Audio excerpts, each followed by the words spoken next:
The morning I turned 18, my mother sat across from me at the kitchen table and told me I had ruined her life. Not metaphorically.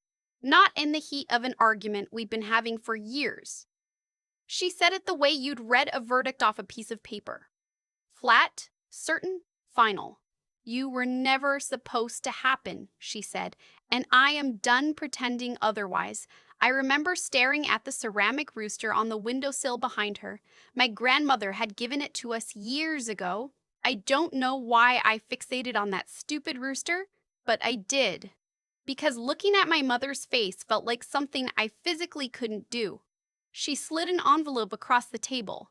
Inside was $300 in cash and a handwritten note with the address of a women's shelter 2 towns over. I packed your things last night, she said. They're by the back door. That was it. No screaming, no dramatic confrontation, just a ceramic rooster, an envelope, and the sound of her chair scraping back across the linoleum as she stood up and walked back to her bedroom. I sat at that table for 20 minutes. Then I picked up the envelope, walked to the back door, grabbed the 2 garbage bags she'd stuffed my entire life into, and walked out. I want to be clear about something because I think people hear my mom kicked me out and picture some kind of chaotic household. Dishes flying, doors slamming, years of visible dysfunction. That wasn't us. Or rather, it wasn't visible. My mother was an expert at performing normalcy. She volunteered at the church bake sale. She remembered neighbors' birthdays. She smiled at the right moments and said the right things, and nobody who saw her at the grocery store would have believed for a single second that she had just handed her daughter a trash bag and $300 on the morning of her 18th birthday. What they didn't see was the 16 years before that. The years of being told I was stupid, clumsy, too sensitive, too loud, too much. The years of watching my younger brother get tucked in every night while I was told I was old enough to figure it out myself. The years of wearing the same 4 outfits to school because we don't have money for that, while my brother got new sneakers every fall. The years of her sitting across from me at parent-teacher conferences and smiling at my teachers while squeezing my hand hard enough to bruise, a silent reminder not to say anything that would embarrass her. I had known, somewhere underneath everything, that this was coming. Not consciously, not in the way you plan for something. But some part of me had always understood that the moment I was no longer legally her responsibility, she would let go. And she did. I walked 3 miles to the nearest bus stop with those 2 garbage bags because I didn't have a car and I was too proud or maybe too shocked to ask anyone for a ride. It was September in Ohio, which means it was technically still warm, but the kind of warm that fools you. Bright sky, cold wind, and by the time I got to the bus stop, my arms were aching and I'd already started crying without noticing. I had one friend I trusted. A girl I'd known since 5th grade, someone who had sat beside me in the cafeteria when no one else would. I called her from the bus stop. She didn't pick up. I called again. Voicemail. I texted, I need help. Can I stay with you tonight? Just tonight. She responded 40 minutes later, hey, I'm so sorry. My mom said she's not comfortable with that. Are you okay? I stared at that text for a long time. Then I put my phone in my pocket and looked up the address of the shelter my mother had written down. The shelter was called New Horizons. It was a low beige building off Route 9 with a small parking lot and a handwritten sign on the door that said, Ring bell for entry. I rang the bell. A woman named Miss Delaney let me in. She had reading glasses on a beaded chain and she looked at my garbage bags and my red eyes and she didn't ask me a single unnecessary question. She just said, come on in, honey. Let's get you sorted. I will think about Ms. Delaney for the rest of my life. I stayed at New Horizons for 6 weeks. The rules were strict. Curfew at 9, chores every morning, mandatory group sessions 3 times a week, and the rooms were small and the walls were thin and I could hear the woman in the next room crying most nights. But it was safe, and for the first time in my life, safe was enough. During those 6 weeks, I did 3 things. I got a job at a diner on the east side of town. The kind of place that opens at 5 in the morning and smells like coffee and bacon grease and doesn't ask many questions as long as you show up on time. I opened a bank account at the credit union 2 blocks from the shelter with $62, and I enrolled in the local community college for the spring semester because the counselor at New Horizons showed me that I qualified for a full Pell Grant if I could prove financial independence, which, given that my mother had literally handed me a note with a shelter address, I could. My mother, for her part, did not call. Not once. Not a text, not a voicemail, not a letter, nothing. My aunt, her older sister, called me 3 weeks after I left. I made the mistake of answering. "Your mother is very hurt," she told me. I almost laughed. "She's hurt? You need to understand her side of this, Ivy. She did her best." Ivy. That's my name. I should have said it earlier. Ivy Callahan, age 18. Standing in the parking lot of a women's shelter in Ohio, being told by her aunt that her mother was hurt. "She gave me $300 and a trash bag," I said. "She gave you more than that. She gave you 18 years. I hung up.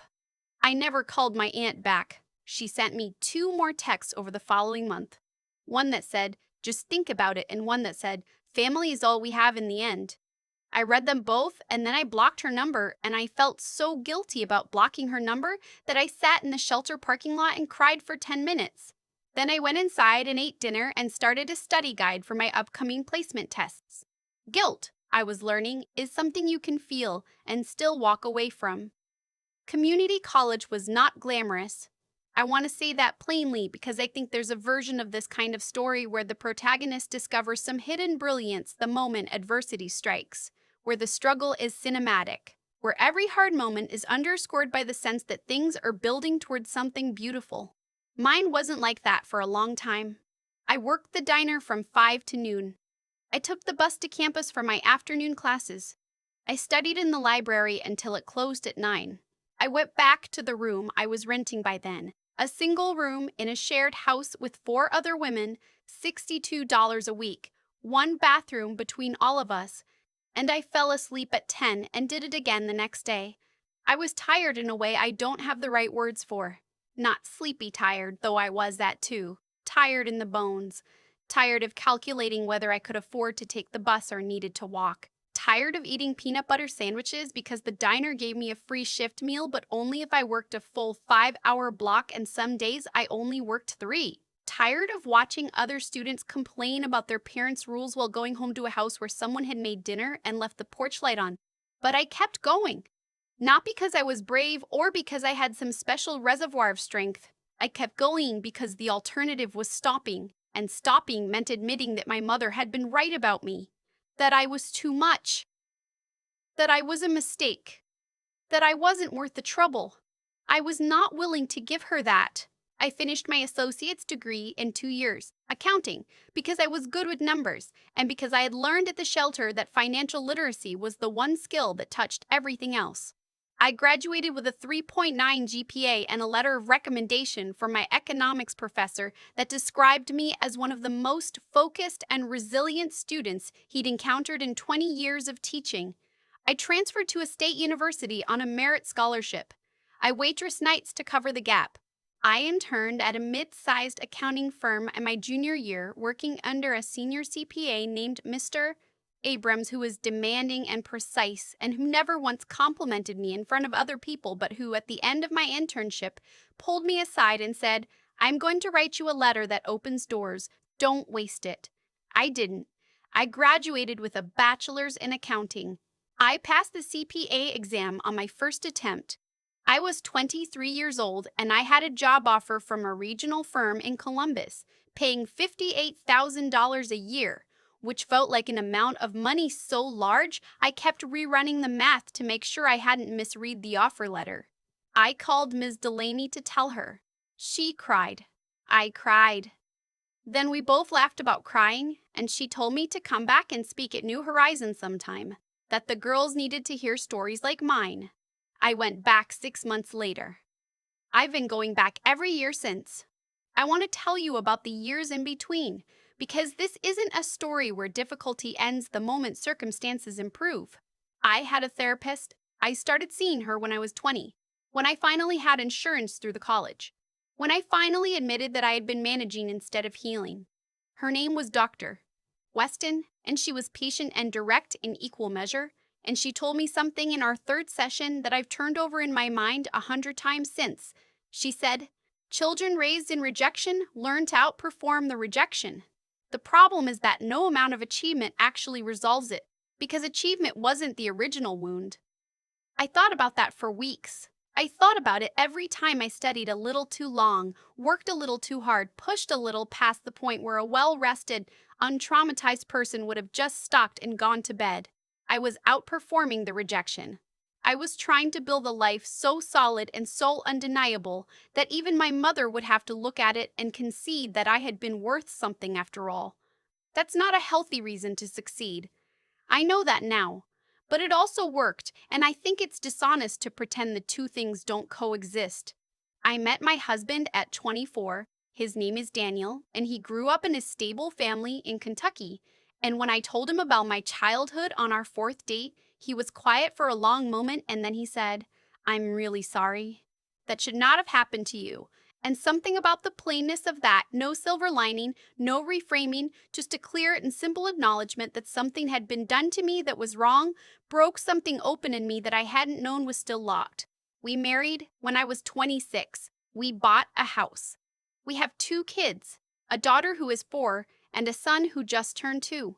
We have a dog named Biscuit who is old and slow and has no idea how much I love him. We have a backyard where Daniel built a raised garden bed last spring, and I grow tomatoes and basil and one very stubborn rosemary plant, and some mornings I stand out there with my coffee and I think, this is mine. Nobody can take this from me. Nobody handed me this. This is mine. I had built, piece by piece and year by year, the exact life my mother told me I was too worthless to deserve. I was 31 when my mother called. I almost didn't recognize the number. She'd gotten a new phone at some point in the year since I'd had any contact with her, and the number had a Columbus area code, which made me think for a moment it was a work call. I picked up Ivy. Her voice was older, quieter. I sat down. I was in the kitchen, and I remember looking at the window above the sink, at the way the afternoon light was coming in, and I thought, bizarrely, completely involuntarily, about the ceramic rooster on her windowsill 13 years ago. "How did you get this number?" I said. Not a question, a statement. "Your aunt gave it to me." Right. My aunt, whom I had unblocked 2 years prior in a moment of generosity I was now regretting. "What do you want?" A long pause. I could hear her breathing. "I need help," she said. "I'm not. Things aren't good, Ivy. I'm not well, and I don't have anyone, and I didn't know who else to call." She was not well, she said. She'd been having health problems for the past year. Nothing immediately life-threatening. She was careful to specify, but serious enough, that she wasn't able to work full hours at the salon anymore. She'd let her health insurance lapse 2 years ago when the premiums got too high. She had medical bills. She was behind on rent. She borrowed money from her sister, my aunt, and couldn't pay it back. And now my aunt wasn't speaking to her either. She said she wasn't asking for much. She just needed a little help to get back on her feet. A place to stay, maybe, for a few weeks. Or if not that, some financial help. Just to bridge the gap. There was a silence on the line. And then something happened that I had not prepared for and could not have predicted. I didn't feel angry. I had imagined this conversation so many times over the years. In some versions, I was cold and decisive. In others, I said everything I'd never said when I was 18 and standing at that back door. In one version, a version I'm not proud of, I said something cutting and satisfying, and then I hung up and felt righteous about it. But sitting in my kitchen with the afternoon light coming through the window, what I actually felt was tired. A different kind of tired than the bone tired of community college, of peanut butter sandwiches and 3 a.m. study sessions. This was the tired of someone who has carried a weight for a very long time and has stopped being angry at the weight and is simply exhausted by its continued presence. "Mom," I said, and it was the first time I'd said that word out loud in 13 years, and it felt strange in my mouth, like a word in a language I used to speak. I hear you, and I want you to know that I genuinely hope you get the help you need. She started to say something. I kept going. But I can't be the one to give it to you. Not because I can't afford it, because giving it to you would require me to act as though what happened between us was something we both just moved on from, and I haven't moved on from it. I've healed from it, which is a different thing. Healing meant understanding that you were not able to be the parent I needed. It didn't mean forgetting that I stood at a back door at 18 years old with my whole life in two garbage bags because you decided you were done. She was quiet. I have a life, I said. A real one. I built it. You are not part of it, and I'm not going to apologize for that. I'm your mother, she said, and her voice broke a little on the word. You were, I said. You had that. You chose what you did with it. I told her I hope she found support through local social services. I even gave her the number for the county assistance office because I am, at my core, a person who cannot help being practical. I told her I wished her well, genuinely, and then I said goodbye, and I hung up and I sat at my kitchen table in the afternoon light for a while. My daughter wandered in from the living room and climbed into my lap without asking, the way 4-year-olds do, arranging herself like a cat and stealing a sip of my coffee before I could stop her. Yuck, she said, making a face. That's what you get, I told her. She settled against my chest. I put my arms around her and looked out the window at the garden and the light and the backyard, and I thought, I am the parent I needed. Right here, right now, I am giving her what was never given to me. Not perfectly, not without my own mess and my own baggage and my own moments of getting it wrong, but with presence, with consistency, with the specific and absolute intention of never ever making her feel like a mistake. My mother called twice more over the following months. I let both calls go to voicemail. She left messages, the first apologetic, the second a little sharper, with an edge of accusation underneath the softness, which told me everything I needed to know about whether anything had fundamentally changed. I didn't call back.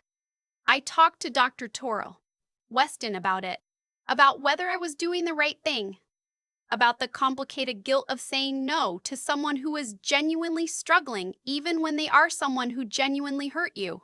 She asked me something I've thought about a lot since. Do you feel like you're withholding something, or do you feel like you're protecting something? I thought about it for a long time. Protecting, I said. She nodded. That's your answer. I'm 33 now.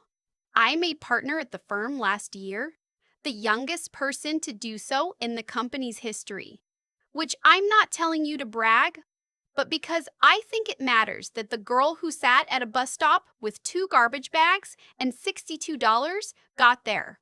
I think it matters that she exists, that the math of her life turned out the way it did. My brother reached out to me last year too. Tentatively, apologetically. He was 26 now and living in Portland, and he said he'd been in therapy and he'd spent a long time thinking about what our childhood had actually been, and he wanted to apologize for not protecting me even though he was young, even though there was little he could have done. We've been carefully rebuilding something. It's slow and it's not a given, but it's there. My aunt sent me a Christmas card this year. Just a card, no request, no agenda. Inside, she had written, I'm proud of who you've become. I know that doesn't fix anything, but I wanted you to know. I put it on the refrigerator. Daniel raised an eyebrow. I shrugged. People can surprise you, I said. Is that what she did? I thought about it. She did the minimum, I said. But the minimum, this time, was enough. I don't have a tidy conclusion for you. I don't believe in tidy conclusions. I believe in the slow work of building something real and in the decision made quietly and repeatedly to protect that thing from people who would diminish it, even when those people share your blood, even when it costs something to say no, even when the guilt is genuine and the situation is complicated and there is no version of the story where everyone walks away feeling good. My mother gave me $300 and 2 garbage bags and the clearest possible message that I was not worth her continued investment. She was wrong. I spent 13 years proving it.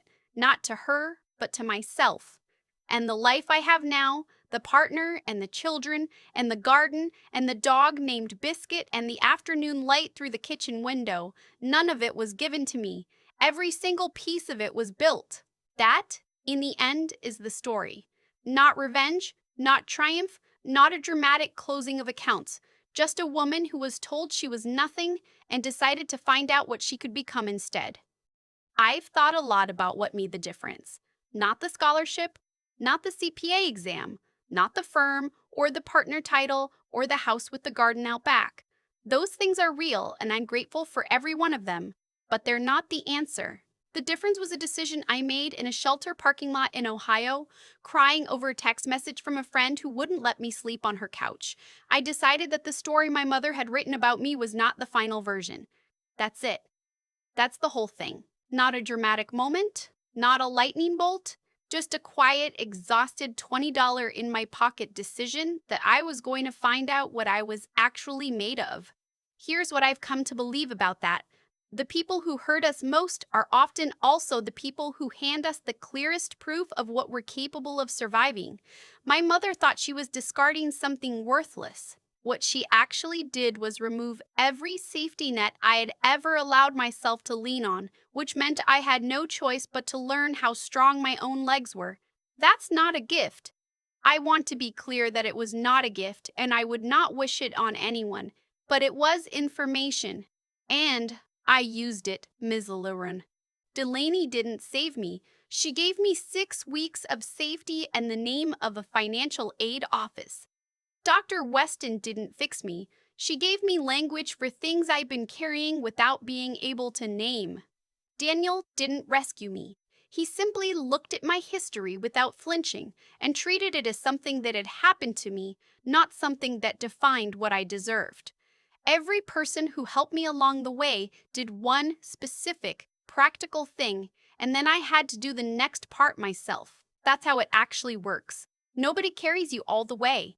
The best people hand you something useful and then walk beside you for a while.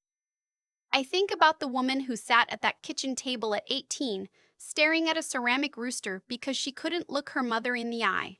She was not weak, she was in shock. And the fact that she picked up that envelope, walked out that door, and kept putting one foot in front of the other, that was not nothing. That was everything. If I could say one thing to anyone sitting in their own version of that parking lot right now, it would be this. The people who tell you that you are not worth investing in are telling you about themselves, not about you. Your worth is not a verdict that someone else gets to hand down. It is something you discover by the way you keep going when every reasonable person would understand if you didn't. I kept going. Not perfectly, not gracefully, not without falling apart in library bathrooms and shelter parking lots and the front seat of a used Honda at 2 in the morning. But I kept going. And the life I have now, the real, imperfect, deeply ordinary, and deeply beautiful life I have now, is the proof. That's the only proof that ever mattered.